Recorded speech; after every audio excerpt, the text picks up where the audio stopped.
Good evening and welcome to TheDustyFeet. So tonight, if you say it too often, does that mean that they shouldn't expect or should expect or change or difference, that kind of stuff? I'm not really sure. Anyways, so I was preparing for part 4 of our Branches on the Vine series with Matthew. And then I took the time to listen to this. And so tonight, I'm going to share with you what this is. And it was so worthwhile to me to listen to and so worthwhile to hear that I felt that it was important to share. So all that information, anything it would do, if TheDustyFeet.com would show you that what the title of tonight's one is different than what the original one was. So it's there. DustyFeet has links to the Vimeo site for all the videos and things, but DustyFeet's where you're going to get any updates or pieces or those part and parcel puzzles. Okay? Tonight, we're the Branches on the Vine series, which we enjoy this. This is AlephBeta. Okay? And like we did the Passover Exodus story, this one, Shavuot, is 50 days after. Okay? And during this time frame, during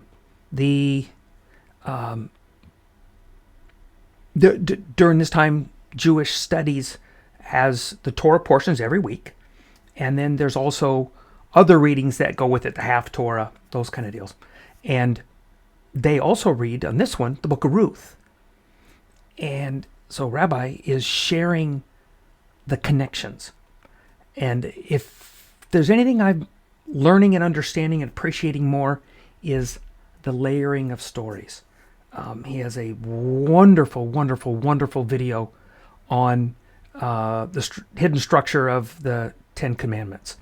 And he has a deal where he takes it, flips it, turns it, stacks it, and then realize that it's layers of things. And I'd say layers are things on top. Things are going to go with this, right? And this particular story shows a connection, which will be a layering. You'd have a story, and then you lay another story on top of it, and you realize, oh my gosh, they're related, and you wouldn't think so. And I think that's one of the fun things that does this. So, and as always on the Dusty Feet, this is a place where we can safely explore the endless ways of God and the interconnection of His creation, where belief understandings may be challenged, divine misunderstandings may exist, and traditional teachings might falter as we pursue connection, context, and community with God and each other here in an environment of grace and love. So here we go on the Dusty Feet.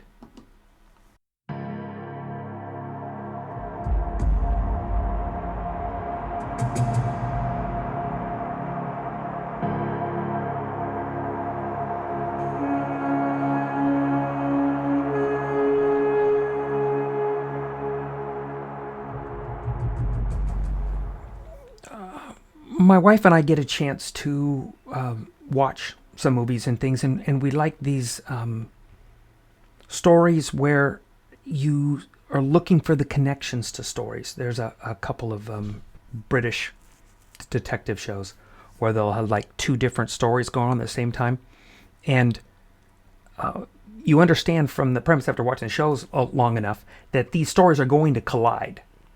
They're going to collide. And you find out why they're related and whatever the case is.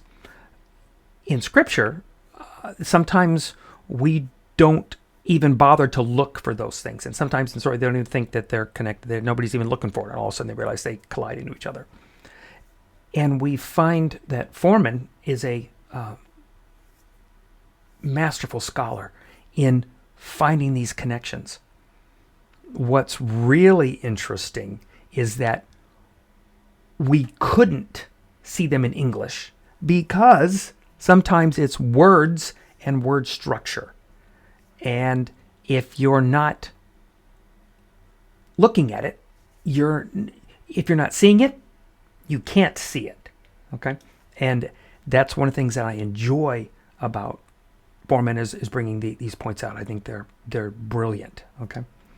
So tonight, I'm going to defer my time to the master storyteller, a brilliant rabbi teacher, and a scholar with a deep, deep love for his God and the words that God passed down. And so I want you to enjoy Rabbi Fohrman and the team at AlephBeta putting together Ruth, the meaning of the book of Ruth from the covered this week on the Torah portion. So let's enjoy this from AlephBeta. This is Rabbi David Fohrman, and today I would like to talk to you about the holiday of Shavuot and the book of Ruth. The holiday of Shavuot, as holidays go, is a very grand holiday. We associate it with an event no less magnificent than the giving of the Torah at Mount Sinai.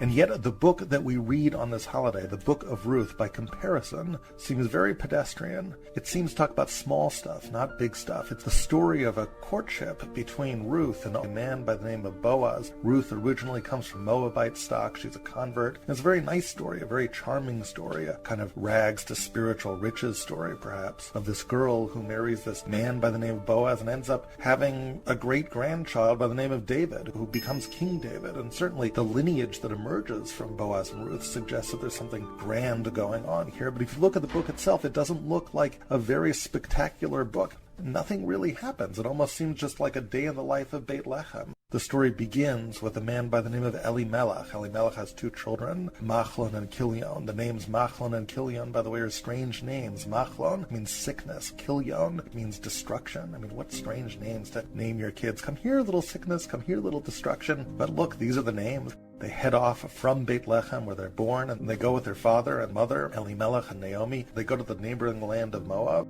And in Moab, Elimelech dies, and Machlon and Kilion marry Moabite girls. One of them is Ruth, and the other one is Orpah. And then Machlon and Kilion die, and all that's left is Naomi, the widow of Elimelech, and these two daughter-in-laws, Ruth and Orpah. And Naomi decides that she's going back to Beit Lechem. They'd left because of famine, and now there's food again in Beit Lechem. And Orpah and Ruth want to accompany her, and she dissuades them, and eventually Orpah turns back, but Ruth doesn't turn back. She gives that famous speech, "Whither thou goest, I shall go." And Ruth sticks with Naomi and comes back to Beit Lechem. And there they're poor, and they're nobodies, and everyone kind of shuns them. But eventually Ruth starts collecting grain in fields. According to Torah law, the poor are allowed to collect grain after the harvesters have gone through the field. And she ends up collecting grain in the fields of this man by the name of Boaz, who apparently seems related to her. And eventually she ends up marrying Boaz. Now their courtship is a slightly bumpy road. Initially Boaz seems to see Ruth as a good person, but it doesn't seem like the two will marry. But then Ruth approaches Boaz in the middle of the night and basically propositions marriage to him. He accepts, and then the final verses of the book indicate that their great-grandchild ends up being King David himself.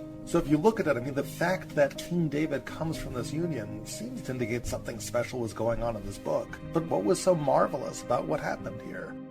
Shavuot, the giving of the Torah, that's clearly a big deal. What's the big deal in the book of Ruth? So I'd like to suggest a theory to you. Let's think about Ruth as she's portrayed in the book of Ruth, and let's play my favorite game. Where have we heard all of this before? What other famous personage in the Torah does Ruth remind you of? First of all, Ruth is not born a Jew. She converts. She comes into the people later. Ruth is known for her kindness. Boaz twice speaks of her kindness. The first time he says, "I heard about what you've done for your mother-in-law after your husband died. You took care of her. It was a great kindness." Later on, he even seems to characterize Ruth's willingness to marry him, as opposed to any of the various young men, as a kind of act of loyalty to her dead husband Machlon. Who else was not born a Jew, but comes into the people later? What other person is also known for their great kindness? And of course the answer is Abraham. Abraham is not born a Jew. He founds the faith. And of course, he's known for his kindness.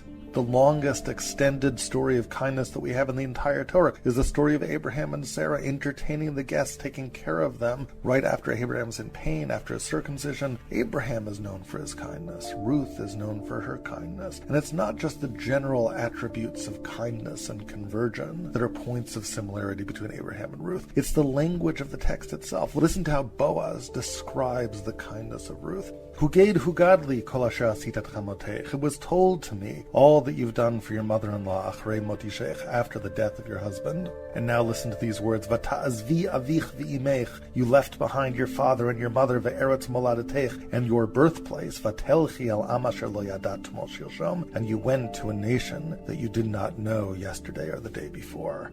Who else left behind their mother and their father? Who else left behind their birthplace? Who else went to a land that they didn't know? Of course, it's Abraham himself. Lech lecha me'artzecha me'moladetcha me'beit avicha. Go forth from your land, from your birthplace, from your father's land, la'aretz asher areka, to the land that you do not know, to the land that I will show you. The language of Ruth is patterned after Abraham.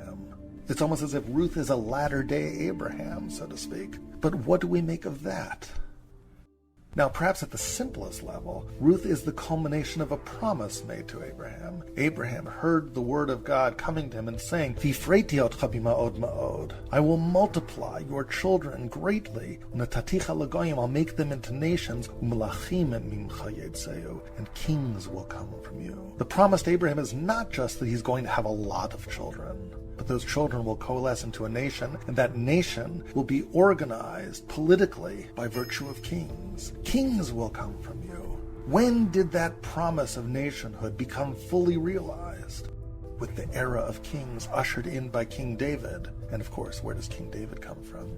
That's the book of Ruth. The book of Ruth is a kind of culmination of Abraham's promise. It's when the era of kings finally comes into being. But I want to argue to you that it's not just that the book of Ruth is a chronological bookend to the story of Abraham. It's a conceptual bookend too.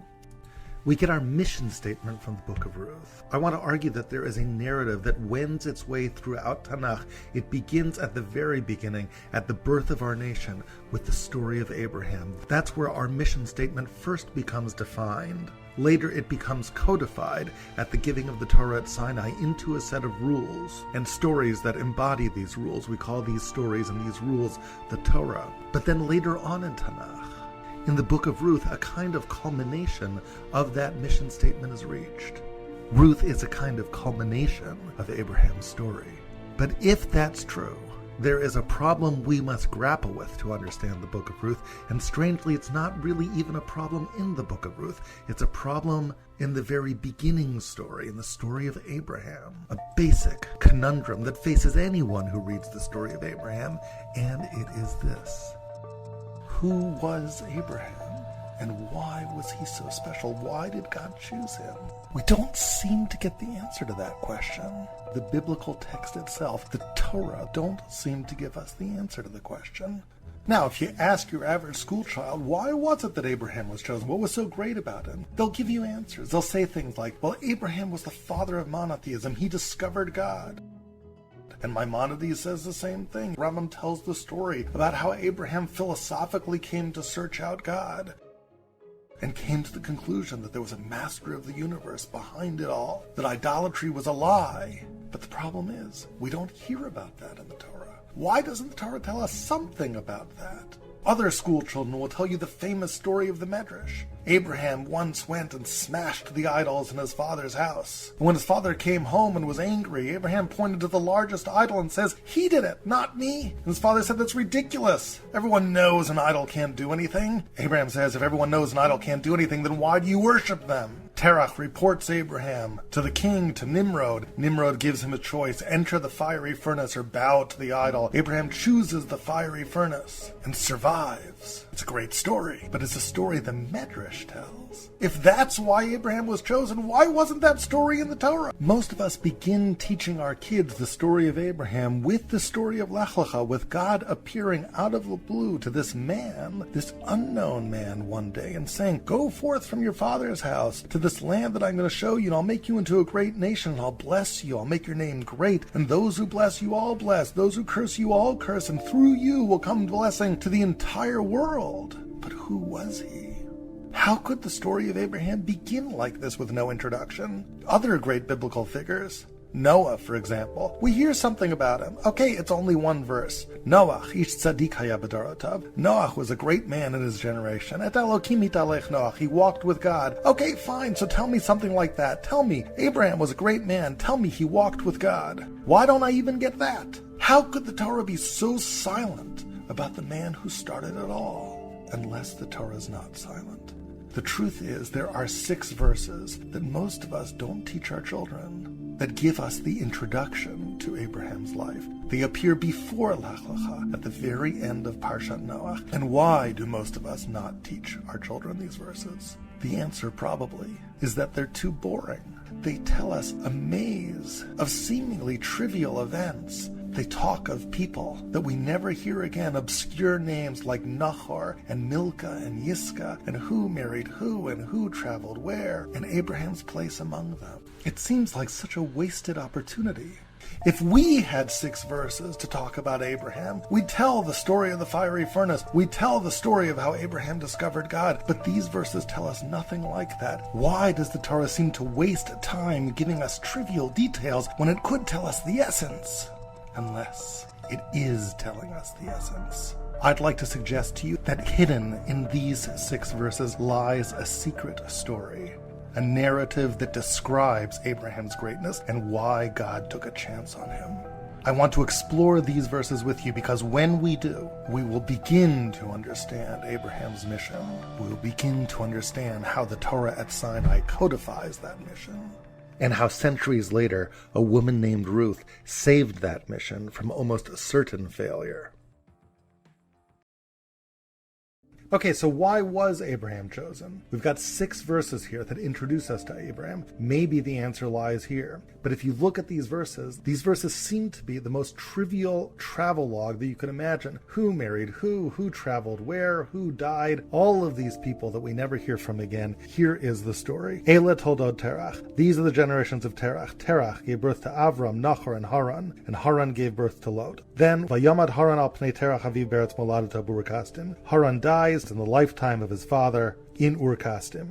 Okay, so now after this story of untimely death, we now have perhaps one of the most confusing verses in the entire book of Genesis. Vayikach Avram v'Nachor lam nashim. Avram and Nahor, they take wives. Who do they marry? Shem eshet Avram Sarai. Avram marries Sarai. Who does Nahor marry? Nahor marries Milcah bat Harana vi Milcah vi Yiska. Milcah, the daughter of Haran, the father of Milcah and the father of Yiska. It's like so confusing. Who is Milcah and Yiska and all these people? And why do I even care about them? And then finally, we get this strange invasion of Sarai's privacy. Vati Sarai akara in lavalad. Sarai, she's barren, she can't have a child. Why do I have to hear about this now? I mean, I don't know anything about her. The first thing you're telling me is that she's infertile. How does this contribute to the story? Is there even a story here at all? And now, we're off on a journey. Vayikach Terach at Avram Bano. Terach takes Avram and Lot, and Sarai apparently leaves Nahor behind, and they leave Ur-Kasdim, Lalechet Arza Canaan, and they're heading to Canaan. They get as far as Haran, Vayeshvu Sham, they end up settling there. Then Terach dies. He's 205 years old when he dies. End of story. Did you hear anything about why Avram should be chosen here? Anything? If you look carefully, there is a little something that maybe is a clue. And that little something takes place in that confusing verse. That takes place right after Haran died. Haran died al pnei terach aviv, in the lifetime of his father. So Haran died young. Now immediately after that, Avram and Nahor, the remaining children, the brothers of the deceased, they take wives. Who do they marry? Offhand, we don't know who Avram married. We just know that she was a girl by the name of Sarai. But we know who Nahor married. Nahor married a girl by the name of Milcah, and we know who she was. She was Bat Haran. She was the daughter of Haran. The daughter of Haran. Haran was the child who died. Nahor is marrying his niece, the child of his deceased brother. Now, why would he do that? Later on in the Torah, there's a law like this. In Sefer Devarim, we have the law called Yibum, levirate marriage. The idea of Yibum is that when a brother dies young, when he dies childless, there's a mitzvah upon the brother to marry the widow of the deceased and to have children, v'lo yimach shmo Yisrael, so that the deceased's name is not blotted out from among Israel, so that it can perpetuate his name. It sounds like Nahor is engaged in a Yibum-like kind of act. I mean, Haran has just died. He's died young. Now, it's true Haran does have a child, Lot, but presumably he doesn't have as many children as you might otherwise think he would have. And right after he dies, here comes Nahor and then marries someone from his family. He marries his daughter. Now in real Yibum, you would marry a widow. In real Yibum, there would be no children. But it sounds like Yibum. It has that sort of quality to it. Indeed, Nachmanides, the Ramban, suggests that before the Torah was given, in this era in which Avram lived, even though the law of Yibum wasn't given, the idea of Yibum was still around. People understood that idea. And it seems like Nahor is engaged in a proto-Yibum kind of act. Intriguingly, by the way, the rabbis tell us that this girl who Avram marries, Sarai, actually has another name too, Yiska. Remember who Yiska is. Go back to that strange verse. Avram married Sarai, Nahor married Milcah. Milcah is the daughter of Haran. Haran is the father of Milcah, and Milcah had a sister, Yiska. Haran is the father of both Milcah and Yiska. What the sages are telling us is Avram is doing the same thing as Nahor is doing. They're both marrying children of their deceased brother. And now the question is, so what? So you're telling me that that's a big enough deal to explain the foundation of the entire Torah? Why Avram is chosen? Because he did a mitzvah? So why is that mitzvah so wonderful? Maybe if you had told me that Sarai lit candles on Shabbos, so that would be why they were chosen. If you told me that Avram waved a lulav, okay, so he did a mitzvah, wonderful. Why is that so grand? But grand it is indeed, because in order to understand the significance of this particular mitzvah, you have to look at context. I want to suggest to you that this Abraham story has different layers of context. You can keep on looking farther and farther out, and the context gets richer and richer. But the innermost orbit, is the story that takes place right before this, and it's the story of the Tower of Babel. The Avram and Nahor story is a little story, a story about a family. The story of the Tower of Babel is a story about the large stage of world history. It's the story of the fragmentation of civilization, of one world civilization with a common culture and a common language becoming fragmented into different families of nations. The story of the tower is the story that immediately precedes the Abraham story. And it makes you wonder, is it possible to understand the Abraham story without understanding the headlines of the day, as it were? The Torah seems to tell us as much, with a subtle but eerie language parallel. When Avram and Terach and Sarai set off on their quest to Canaan, a land that we know will be the promised land, even if they do not yet know that, they end up halting that quest. They end up settling in Haran. Not just staying in Haran for a while, but settling in Haran, Vayeshvu sham. How many times do you think the word Vayeshvu sham, and they settled there, appears in the 5 books of Moses? It seems to be one of these phrases that always appears dozens of times, but it doesn't. It appears twice. It's only one other time it appears, in the story of the Tower of Babel. Seemingly, at this one point, at the point when they stop going to Canaan, when they get stuck in Haran, there's an echo of the tower. It's as if the Torah is saying that there's a question mark here. Is Avram a tower builder, or is he not a tower builder? This is the very last thing that happens before God says, Lach lecha, keep on going in the quest. In order to really understand this apparently insignificant little mitzvah of Yibum that Avram undertakes, we need to understand the long shadow that the story of the tower casts upon Avram's life. Let's turn to that now. The story of the Tower of Babel is a puzzling story because it's not clear what these people did that was so terrible. They built a tower. Did they worship the tower? Were they trying to rebel against God? It doesn't actually say any of that in the text. They were building a tower. God, for some strange reason, decides that he doesn't like it. What was wrong with this tower? Are there any indications from the text of the Torah itself as to what was wrong with the tower? Well, one of the first things you notice is that when you look at God's expression of displeasure with the tower, you actually find that God doesn't criticize them for actually doing anything wrong at all. It's more of what might happen than what is happening. Hein am echad v'safa achat l'kulam. Here it is, one people with one language, v'zeh hechilum la'asot, and this they've begun to do. V'ata lo yibatzem em kol asher yazmu la'asot. And now nothing that they plot to do from here on in will be withheld from them.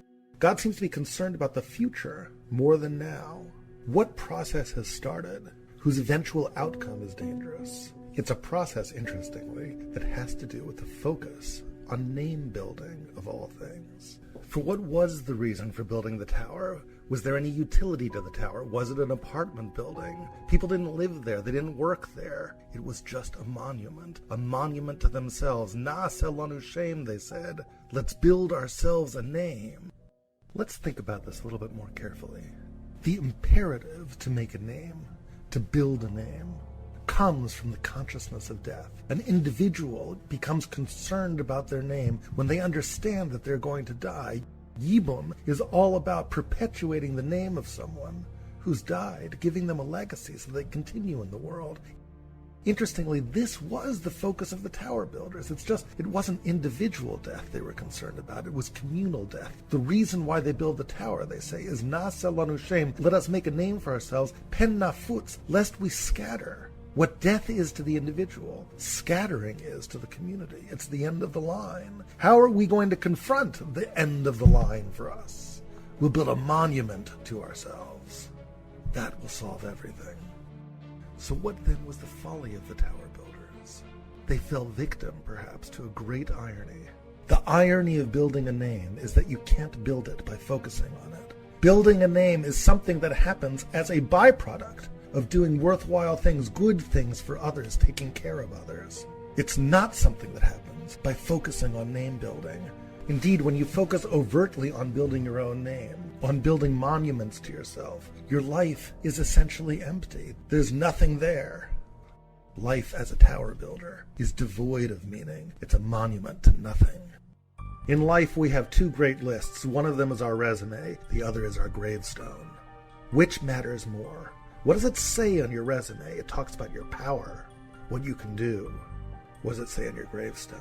Beloved father, beloved husband, beloved brother. It's how you took care of those that mattered in your life. Ultimately, life is about how you harness your power to take care of those that matter. What if power becomes an end in and of itself? Then you're a tower builder. Nasa lanu shem. Let us make a name for ourselves. If you succumb to the illusion that your resume, your power is your name, you've just gotten locked into a self-referential cycle. Your power, your means to achieve your goals, has become your goal, and you have no name whatsoever. God looks at the tower and says, where is this going? It's just going to snowball. The overt focus on your own name, we have a word for that. It's narcissism. The tower was the beginning of that all. Having understood the shadow that the tower casts, let us turn our gaze now back towards Abraham. He is the man who emerges in the wake of the tower building catastrophe. He is the one who founds the Jewish people, whose descendants accept the Torah, and whose echo emerges centuries later in the book of Ruth. Let's go back to his story. Let's look one more time at the story of Avram and Nahor. There are three brothers living together. One of them dies. He dies young, in the lifetime of his father. Immediately following his death, Vayikach Avram and Nahor lahem nashim. The two surviving brothers, Avram and Nahor, jump into action, marrying the daughters of the deceased, seemingly in an act of proto-Yibum. What is the purpose of Yibum according to the Torah? As Sefer Dvarim outlines it, it's lo yimacheh shmo, that his name not be blotted out. It's an attempt to perpetuate legacy. It's exactly what the tower was about. There's just one little difference that makes a huge impact. It's not about building your own name. It's about building up the name of your brother. When I care about making myself breakfast in bed every morning, we call that narcissistic. When I make breakfast in bed for my wife, we call that love. If my brother has died before his time, and the tragedy is compounded by him not having children, there's no one who can carry on his name, who can carry on his legacy forward in the world. There's an act of supreme kindness that I can undertake. Who is the most vulnerable person in the world? The most vulnerable person is a dead person. Dead people still have interests, but they can't look after them because they're no longer alive. Who is the closest person in the world to you? Your brother. What's the most precious personal gift you could ever give to anyone? It would be the gift of a child, sharing your own personal biological legacy. When the most vulnerable person in the world is the person closest to you in the whole world, your brother, and you share the most precious personal gift in the world, your own legacy with your brother, it's the greatest act of chesed, of kindness imaginable. It's the perfect counterpart to the tower.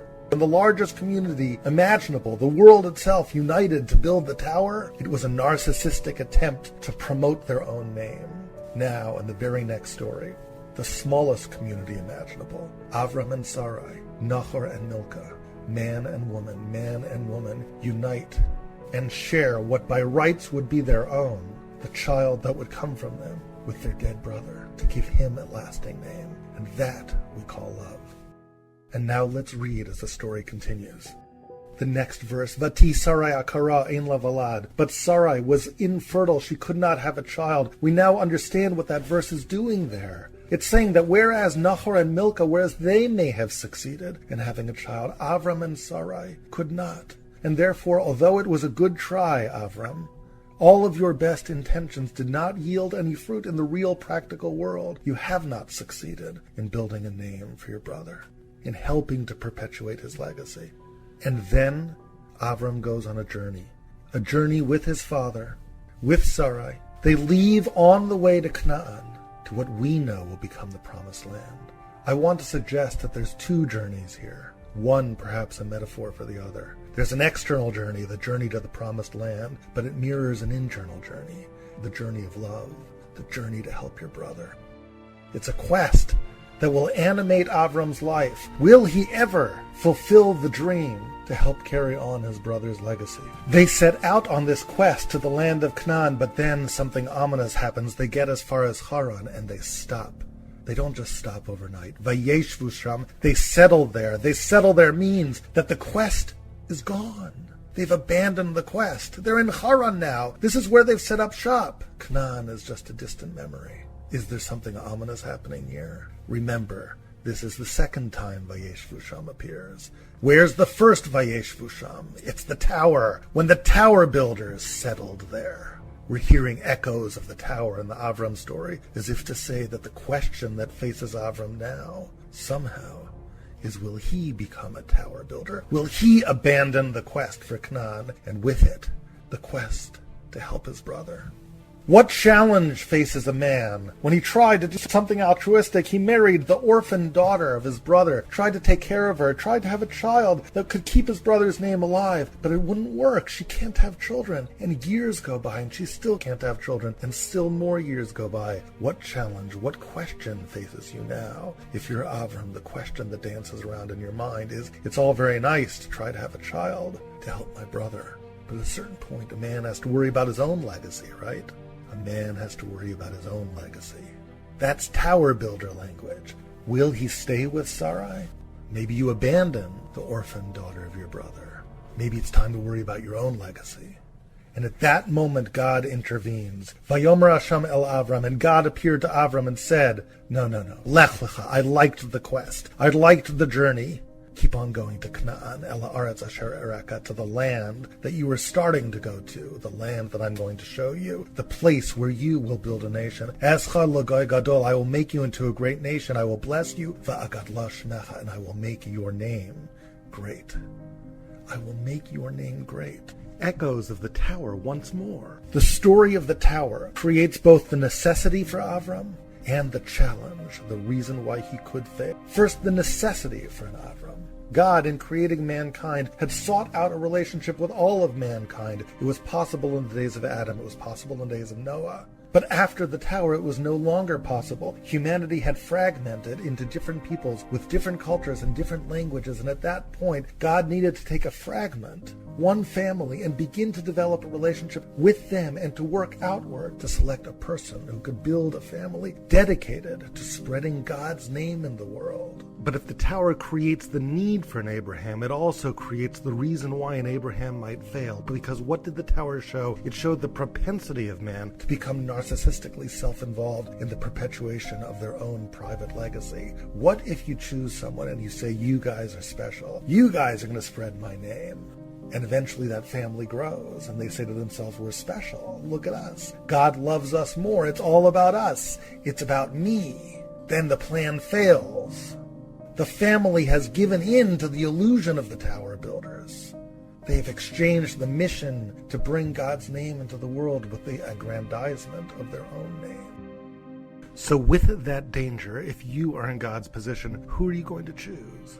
You're going to bet on someone with the beginnings of a track record. Avram had to find a dream to dedicate his own creative ability to have a child to the legacy of someone else. And God said, then maybe you can be the one to perpetuate my legacy in the world. I like the quest. Keep on going. Avram begins to walk the land, and as he does, he builds altars of stone, altars to God.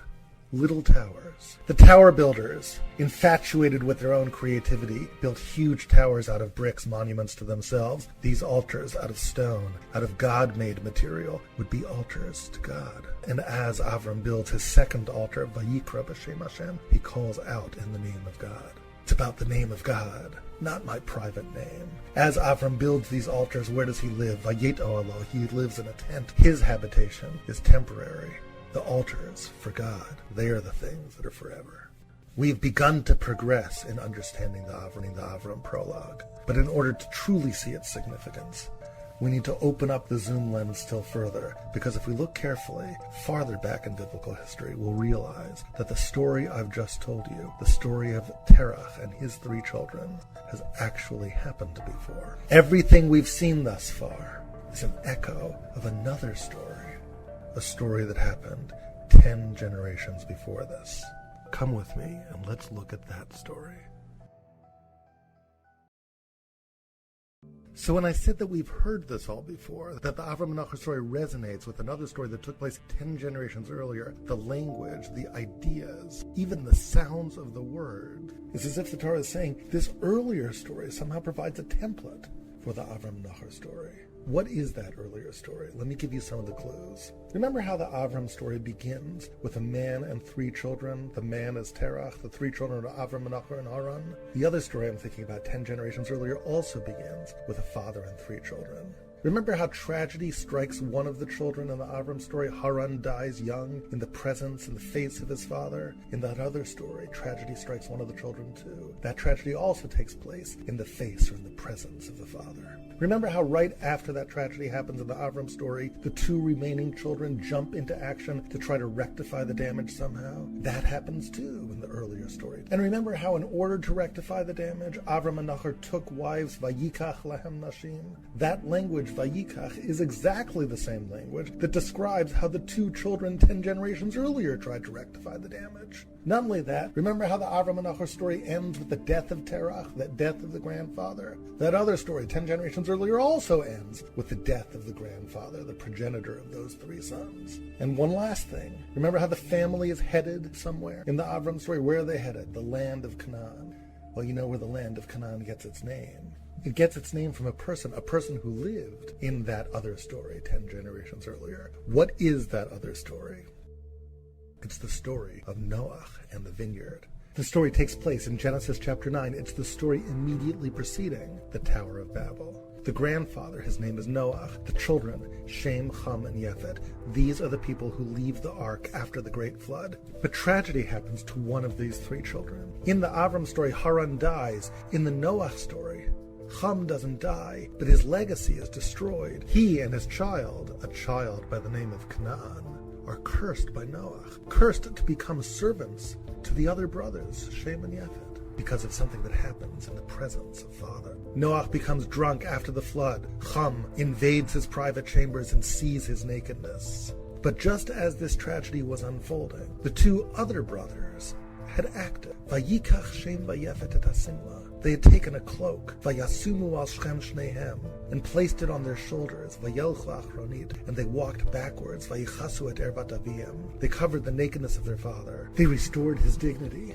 When Noah wakes up from his drunken sleep, he realizes what happens and he curses Ham's child with this curse of slavery. The story ends with the death of Noah, just like the later story ends with the death of Terach. The stories seem so similar, it's easy to overlook the one glaring way in which they're different. If you look at the redemptive act right at the center of the story of the 2 children who try to rectify the situation to somehow make it better, in so many ways that act is similar. It's an act of 2 children, it's an act signified by Vayikach. But ask yourself this question: who is the act of these 2 children designed to help? Avram and Nachor, when they took wives, they were helping to preserve the legacy of their dead brother Haran. They were helping their brother. Who were Shem and Yefet helping? They were helping their father. And what of their brother, the brother whose name is cursed in the story, whose legacy is destroyed? He gets no help at all. Father is covered by a cloak. Meanwhile, the progeny of Ham is cursed. His legacy withers away. There's a remarkable language pattern in the text that actually makes this clear. Look at the verse that describes the act of Shem and Yafet. If you read it, there are letter patterns that appear over and over again in the words. Can you pick them out? Listen carefully. Vayikach Shem vayafet et hasimla vayasimu al Shem shnehem. Shem simla vayasimu Shem shnehem. Shem simla vayasimu al Shem shnehem. Do you hear it over and over again? It's Shin Mem, Shin Mem, Shin Mem. What does that spell? It spells name. But if you look carefully at this letter pattern, it's not just that Shem appears over and over again. There's a pattern in how the Shin Mem occurrences appear.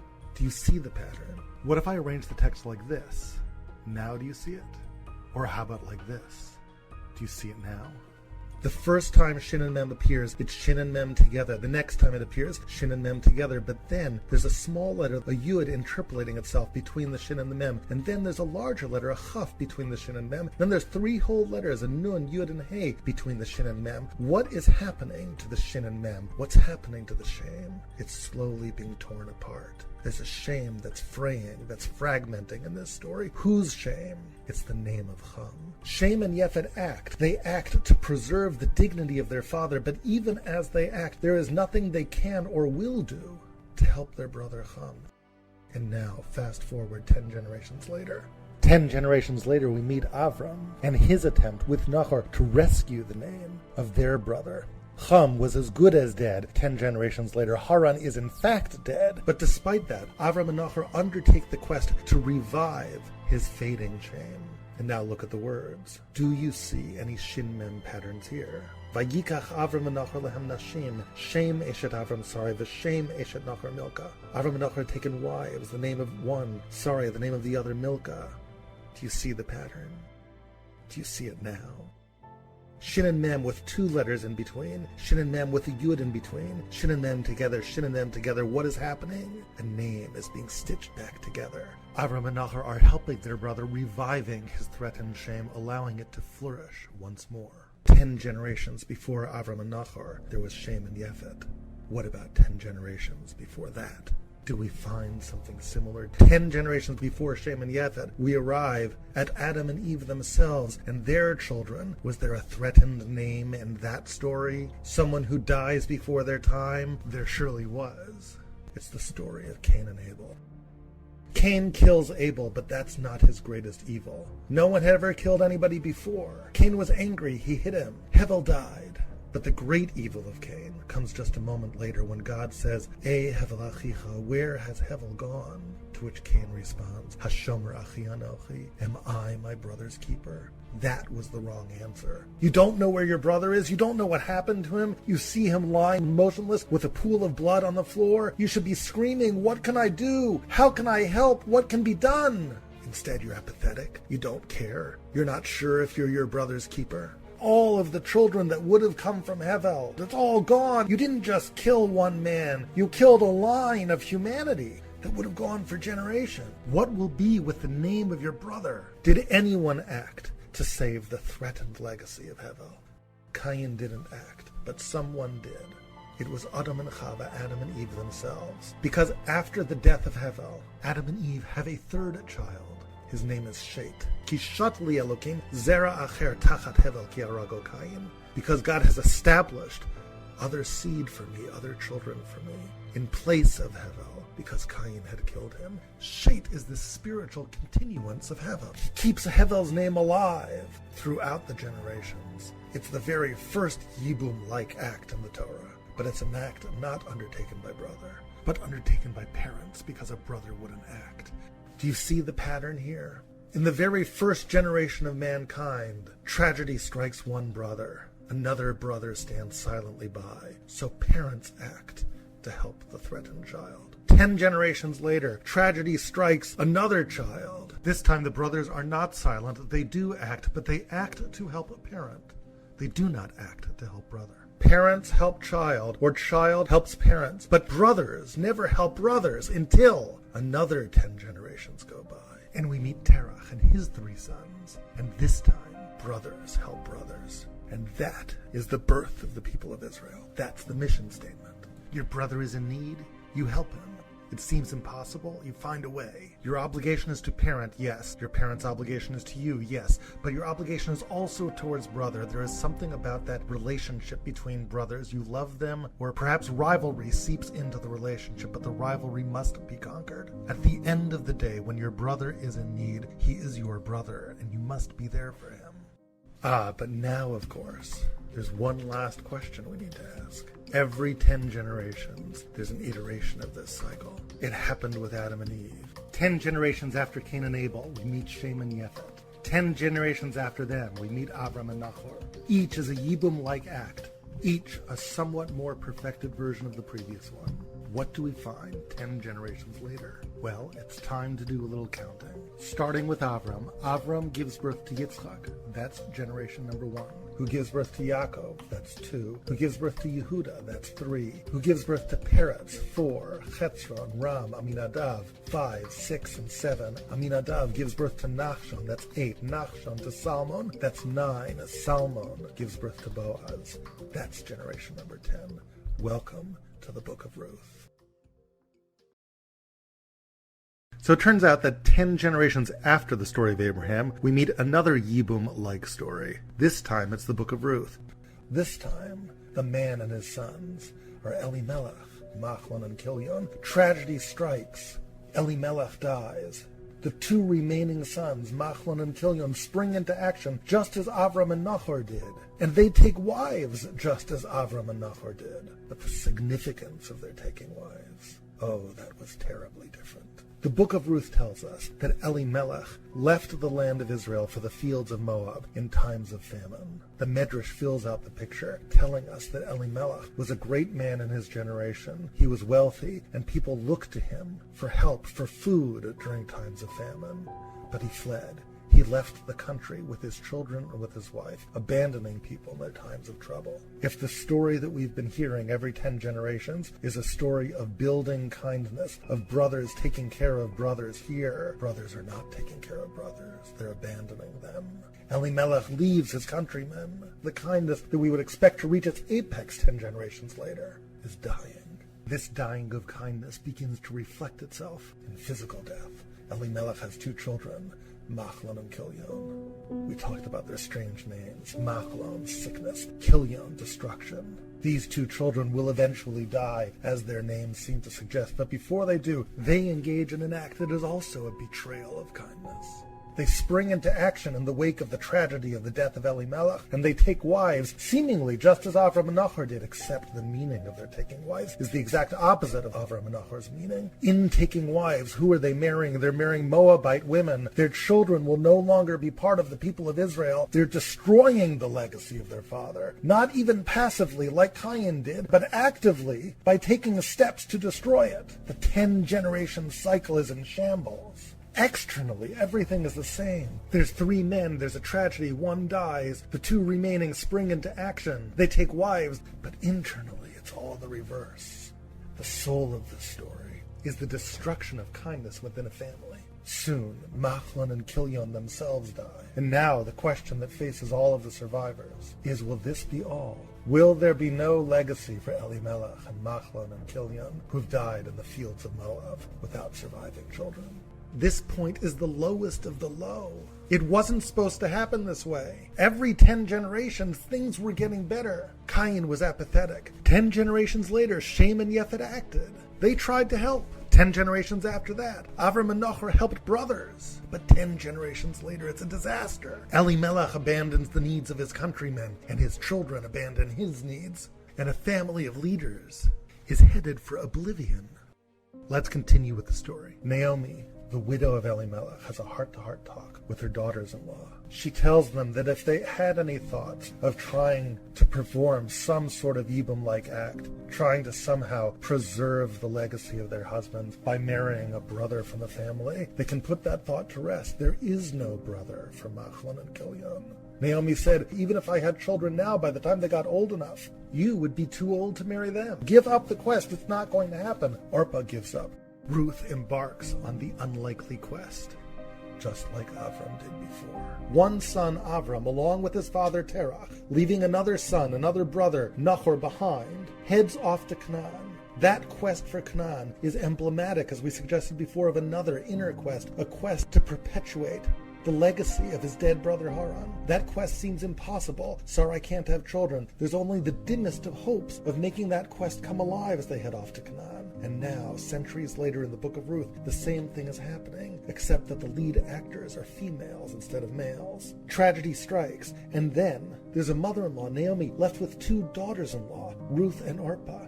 One of them, Orpah, stays behind. Ruth travels with her mother-in-law on a quest again to Canaan, but that quest is also emblematic of another quest, a quest to keep the legacy of her dead husband Machlon alive. There's only the dimmest of chances of making that happen because there's no children in the picture. Naomi doesn't have other children that Ruth could marry. What will happen to that quest? It's the story of Avram and Terach, one more time again. And yes, do you remember how in the Avram story, when they get stuck in Haran, Vayeshvu Sham, and they settled there, the shadow of the tower hung over the story of Avram and cast its uncertain shadow. There's a Vayeshvu Sham in the story of Machlon and Kilion and Boaz too. When these people get stuck in Moab, they begin as sojourners. They come lagur b'stei Moab, to stay a while, but they end up staying a long while. Vayeshvu Sham, they end up settling there. The echoes of the tower hover over the story too. What is the tower about? It's about caring about your own private legacy, disregarding the legacy of those who loved you, of those who you love. That's the story of Machlon and Kilion too. And just as the tower crumbled, Machlon and Kilion have withered away as well. The only hope for the preservation of this family's legacy lies with someone from outside the family. Indeed, with someone from outside the nation. It lies with Ruth, the woman who embarks on this impossible quest. Ruth comes back with her mother-in-law to the land of Israel, and there, almost miraculously, she ends up collecting grain in the fields of someone who happened to be a relative of her dead husband Machlon. It is Boaz. Later on, Boaz will speak of Elimelech, Machlon's father, as Achinu Elimelech, our brother Elimelech. They are cousins, children of brothers. It's the theme of brothers once more. The possibility of Yibum looms. Boaz, the owner of the field, the relative, begins to understand who Ruth is. He is impressed with her kindness, with her loyalty to her mother-in-law and to her dead husband. He treats her nicely. He blesses her. Hugad Hugadli, he says, it was told to me everything that you've done to your mother-in-law after your husband died, how you left your father and mother behind, how you came to a nation that you didn't know yesterday or the day before. Let God reward you for your actions, he says. The God of Israel, Asher bat lachasot tachat knafav, let him shelter you beneath his wings. It's a nice poetic blessing, but it doesn't do anything for Ruth. He's not prepared to marry her, to carry on the name of Machlon. Ruth is from Moab, and whatever questions may surround the permissibility of marrying her, Machlon and Kilion and Elimelech didn't seem to be terribly popular in Beit Lechem. They were the ones who left in times of trouble. Boaz recognizes the kindness of Ruth, but does not act on his own to further the shame, the name, the legacy of these deceased cousins of his, who left their people in times of trouble. Eventually, Ruth confronts him, and when she does, she brings Boaz's own words back to haunt him. She comes to him in the middle of the night and makes her case to him. Marry me, she says. It's not just about me. It's about your brother, my dead husband. Anochi Ruth amatecha, she tells him. I am Ruth, your maidservant. Uparasta knafecha lamatecha. Spread your wings over your maidservant, kiko elatab, because you are a redeemer. Spread your wings over me? We've heard that language before. Boaz had used that kind of metaphor. Let God shelter you beneath his wings. You told me before that you thought I was worthy of having God spread his wings over me. If you think that God should spread his wings over me, then maybe you should too. It's not enough to wish that God act with kindness. You must act with kindness too. You can allow this family of Elimelech, Machlon, and Kilion to have some continuity, not to meet its final end. Ruth, from outside the family, outside the nation, demands kindness from within it. And Boaz responds. Boaz implicitly accepts her demand and sends her back to her mother-in-law with a strange sign. a cloth filled with 6 seeds of barley. Havia mitpachat asher alayich, he says. Bring me that cloth that you're wearing, he says. Achaziba, grab hold of it. She grabs hold of it, and he put 6 barley seeds in it. Vayashet alea, and he placed it on her. What a strange word, vayashet alea. The word is too strong. It doesn't really mean he placed it on her. It means he established it upon her. He established it upon her. We've heard that word before. It's Shet. It's the very first Yibum child in the history of the Torah.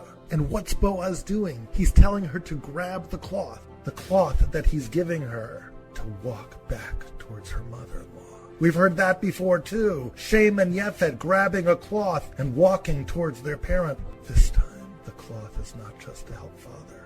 The cloth has seeds. There's a message here. There will be the birth of new life. A legacy will be carried on. There will be a child. The child of Boaz and Ruth is Oved. Oved gives birth to Yishai, and Yishai gives birth to David. This is the birth of kings within the Jewish people.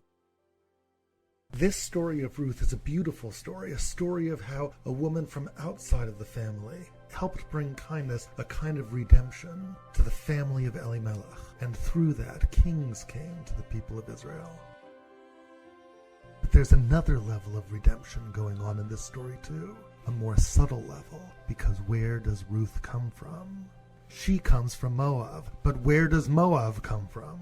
Moab the nation came from Moab the man. Moab the man was a child of Lot, and Lot was a child of Haran, Avram's dead brother. Yes, it all finally comes full circle now. Centuries before, Avram had acted selflessly to perpetuate the name of his dead brother, Haran.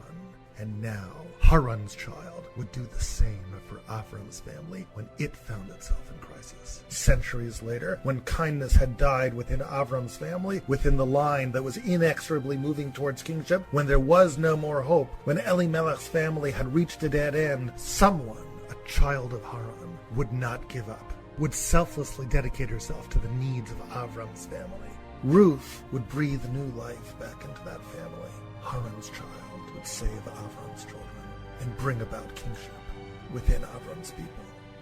In the end, this is the culmination of a story that begins with Cain and Abel, progresses to Shem and Yefet, continues with the story of Avram, and culminates with kingship for the nation of Avram. And in this culminating moment, the family of Terach is finally complete. It's not really true that the father of the Jewish people is Avram. The father of the Jewish people is Terach. The whole family are the ancestors of the Jewish people. The fathers of the Jewish people, Abraham, Isaac, and Jacob, they come from Avram. But where do the mothers come from? They come from Nahor. Nahor, the other brother who acted selflessly to keep Haran's name alive. He marries Milcah. Their child is Bethuel. Bethuel's child is Rivkah. Bethuel's grandchildren are Rachel and Leah. Rebecca, Rachel, and Leah. These are the mothers of the Jewish people. They all come from Nahor. And finally, centuries later, Haran's child, Ruth, from Moab, enters the family. And when all 3 strands of the family have come together, when the kindness of 2 great men, Avram and Nahor, looking out for their brother, is repaid by the brother for whom they looked after, when each has cared and sacrificed to build the name of the other, it is then that kings can come into this people. The story of Ruth does have a plot. It's not just a day in the life of Beit Lechem. It's about a quest, Ruth's quest to perpetuate a name. At the end of the day, the holiday of Shavuot tells us about our mission statement. On this holiday, we read the 10 Commandments, an embodiment of this mission statement in the realm of law. But we also read the book of Ruth, an embodiment of the mission statement not in law, but in a story. The mission tells us one thing for sure. If all we do as Jews is reassure ourselves about how special we are, about how much we think God loves us, we will have really just become latter-day tower builders. Our mission demands a selflessness, a focus on perpetuating the name of others, whether God or people, even at the expense, if necessary, of our own legacy. It's why Abraham mattered. It's why Ruth mattered. And that's why each one of us in our own lives can still matter today.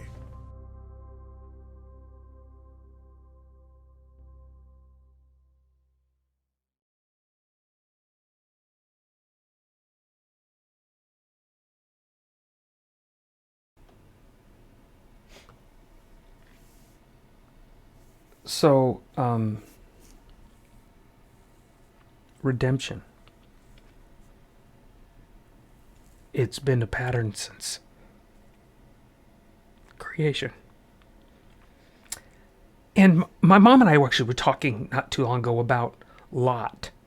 And one of the discussions was, should Abraham have brought Lot? And there are those in the discussion that would go, should he have brought him or not? You know, and what he was doing in honoring this Edom side with Lot in the sense of taking care. Okay. And Abraham risks so much for Lot. So much. With so little in return. If anything, you might ask. So much. Because he could have just written Lot off. And he didn't. He had no clue. No clue. And from Lot, we get Ruth. And from Ruth, we get David. You don't get the connections. We need to get the connections. The story all goes together. Generations to generations to generations to generations. And I think we need to seek desperately the connections and where our part is in those connections.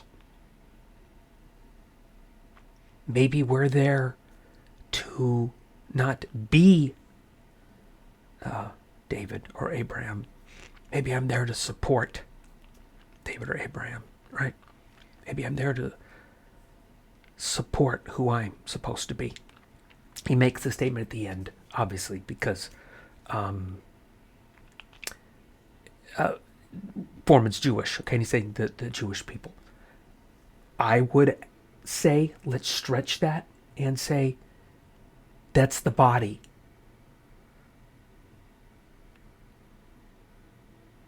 The body that is the people that follow this God. They're one body. They're not two. And that body's mission statement is just that.